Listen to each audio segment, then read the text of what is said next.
Right, if we got a cyclist, say, average sort of chap, how many hours do you think he or she would need to train to reach something like their potential? If you were asked, by someone in your club, how much training have I got to do to get to be as good as I can? What would you what would your advice to them be? Well, I think it's always impossible to be absolutely specific because it depends on the person and the kind of thing they were training to do. But I guess if someone's got reasonable cycling experience, then given a year of specific training for whatever they were intending to do, whether it was a 24-hour or a 4,000 metres per shoot, you could move an awful long way in a year, given a winter of sort of background work, a winter of complementary training, as we call it these days, and a summer of on-bike training. I think you could probably work wonders in a year. But sort of, so if they've got to be at it for a year to make real progress, but what about sort of, say, what would that involve in a week? How much riding would they have to be doing? Oh, well, I never work with miles, so people have often asked me how many miles in a week I do, and I never know. I don't keep any tally of miles at all. But I mean, I'm guessing in the early season, maybe before I started racing in March, February, March time, an average week would roughly be a club run on a Sunday, which for our club would usually be 80-90 miles, very steady riding, not fast, but not really slow. But so I mean, our club runs probably average about 16 or 17 mile an hour, I guess.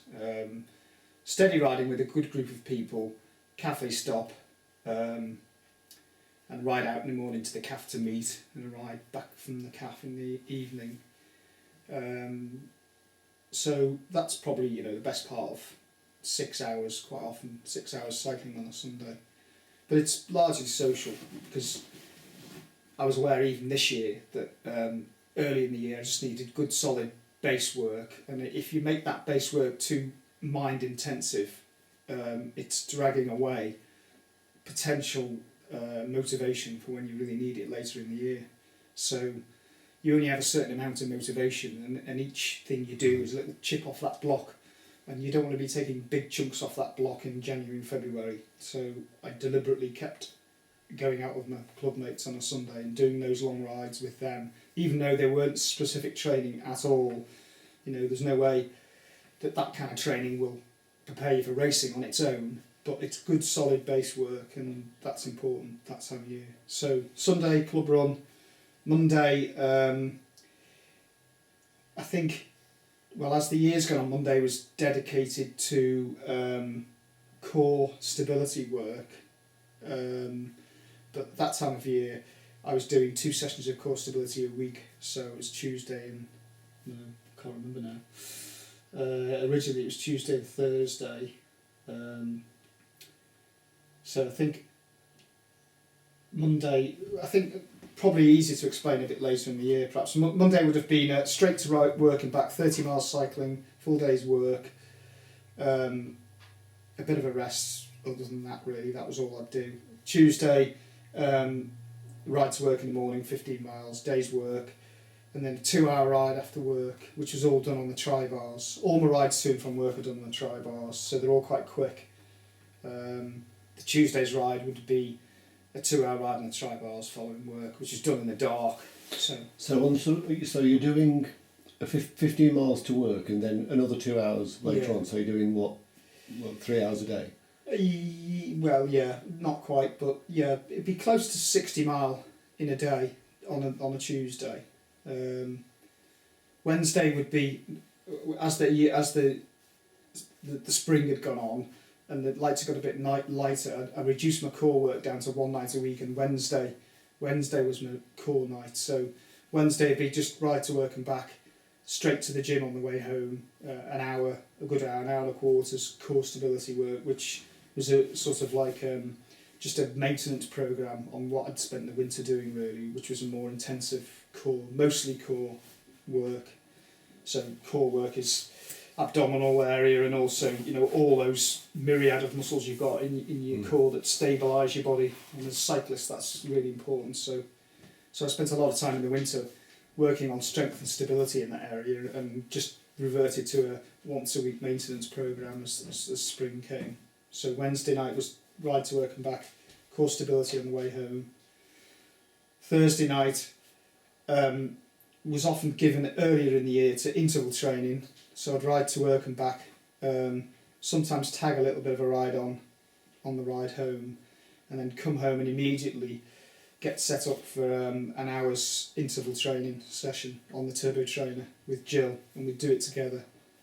And that was a help for me, because Jill's quite good at keeping track of time, and she'd shout out the time intervals and keep me kind of organised a bit.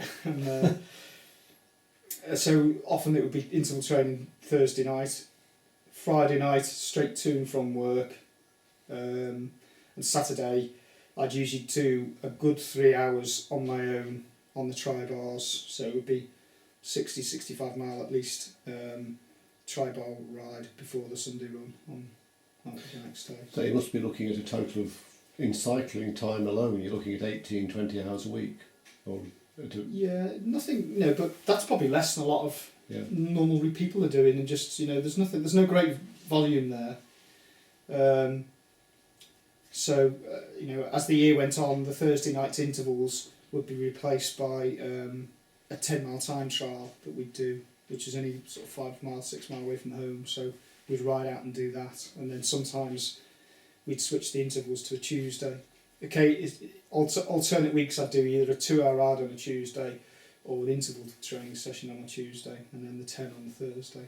Mm-hmm. But there's nothing really outrageous there. The more intensive endurance work was done as the racing season started. I'd be racing on a Sunday or Saturday, sometimes Saturday and Sunday. But then every now and then we'd take a weekend out and do a really intensive endurance block. So, 2 days of long rides, maybe a 3-hour ride on a Saturday and a 5-6 hour ride on a Sunday, which would be done on my own, largely on the tri-bars.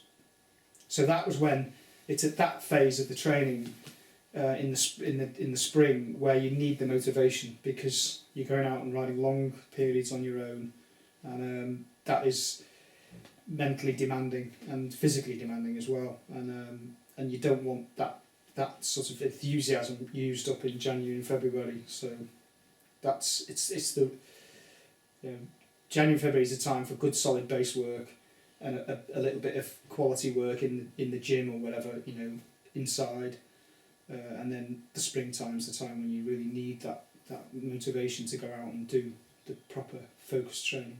Yeah, it's interesting listening to your outline of your training, because I'd sort of either read that someone had written or heard on the grapevine that the majority of your training was sort of based upon your commuting to work. So that can easily put into your mind, or into one's mind, oh well, that's not too bad. He's sort of doing this cycling to work, and that's great.